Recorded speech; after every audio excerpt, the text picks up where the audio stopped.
કરીએ તો સુરત સણિયા કડેદ રોડ પર આવેલા આત્મીય સંસ્કારધામ સ્વામિનારાયણ મંદિરના બાથરૂમમાંથી બે વિદ્યાર્થીનીઓની લાશ મળી આવતા ચકચાર મચી છે। ઉધનાની કોલેજમાં અભ્યાસ કરતી રોશની સિરસાઠ અને જ્યોત્સના ચૌધરી સવારે કોલેજ ગયા બાદ ગુમ હતી। લાંબા સમય સુધી સંપર્ક ન થતા શોધખોળ દરમિયાન મંદિર પરિસરમાંથી તેમની લાશ મળી આવી હતી। ડિંડોલી પોલીસે મૃતદેહને પોસ્ટમોર્ટમ અર્થે ખસેડી મોતના કારણો જાણવા તપાસ હાથ ધરી છે। તો બે વિદ્યાર્થીઓની લાશ મળી આવી છે, જેનાથી ચકચાર મચી ગઈ છે। ડિંડોલી પોલીસે મૃતદેહને પોસ્ટમોર્ટમ અર્થે ખસેડ્યો છે અને મોતના કારણો જાણવાની તપાસ હવે હાથ ધરાઈ છે। સ્વામિનારાયણ મંદિરના બાથરૂમમાંથી આ બંને વિદ્યાર્થીઓની લાશ મળી આવી છે। ઉધનાની કોલેજમાં અભ્યાસ કરતી રોશની સિરસાઠ અને જ્યોત્સના ચૌધરી સવારે કોલેજ ગયા બાદ ગુમ થઈ ગઈ હતી। લાંબા સમય સુધી સંપર્ક ન થતા શોધખોળ હાથ ધરી અને શોધખોળ દરમિયાન જ મંદિર પરિસરમાંથી તેમની લાશ મળી આવી છે। ખબર મળી છે કે થર્ડ પરથી કઈ પોઈઝનની બોટલ મળી છે, બે બોટલ મળી છે। હવે પોલીસવાળાને ખબર છે, પોલીસવાળા ત્યાં લગભગ જઈ આવ્યા છે ને એ લોકોને હિસાબે કંઈ કાર્ય ચાલુ કર્યું છે એ લોકોએ। હવે એમાંનું અમને કંઈ જ ખબર નથી હજી। ના ના, એવું કંઈ નથી। બેટ સહેલી હતી। હવે હું પ્રેશર હતું કંઈ, આપણા ઘરમાં બી એવું કંઈ પ્રેશર તો હતું નહીં, એ લોકોનું બધી રીતે વ્યવસ્થિત હતું। હવે કઈ રીતે હું કારણે પગલું ભર્યું એમાંનું અમને કંઈ જ ખબર નથી। તો વધુ વિગતો માટે જોડાઈ ગયા છે સંવાદદાતા સાહિસ। બે વિદ્યાર્થીઓની લાશ મળી આવી છે, શું અપડેટ મળી રહ્યા છે આ સમગ્ર મામલે?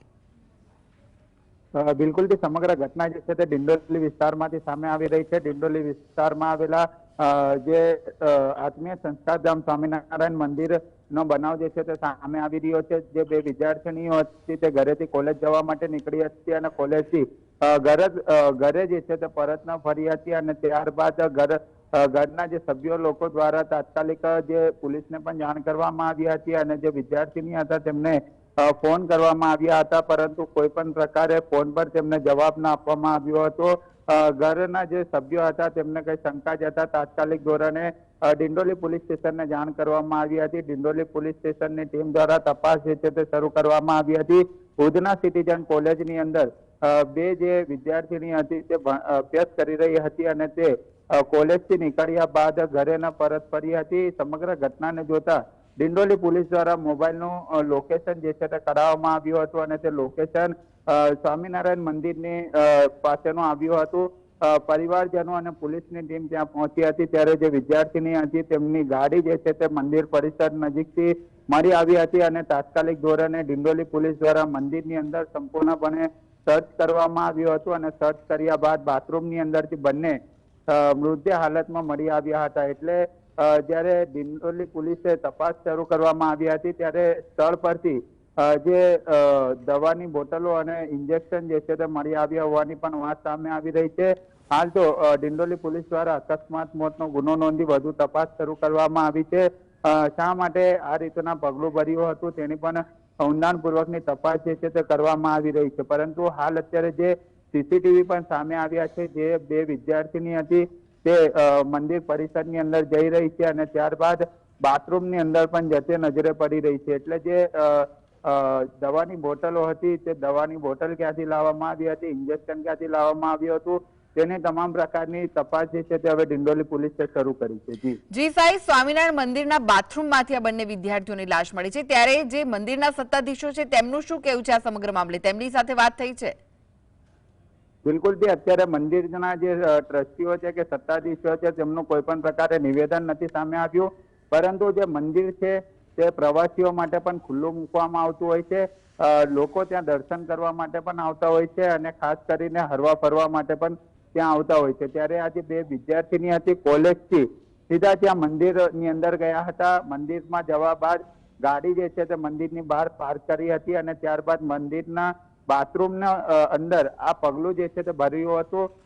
પરિવારનો જે ફોન જે છે તે યુવતીઓ દ્વારા જે વિદ્યાર્થીનીઓ દ્વારા ઉપાડવામાં ના આવ્યો હતો, એટલે પરિવારજનો દ્વારા તાત્કાલિક ધોરણે ડિંડોલી પોલીસને જાણ કરવામાં આવી હતી અને ડિંડોલી પોલીસે તપાસ શરૂ કરી હતી।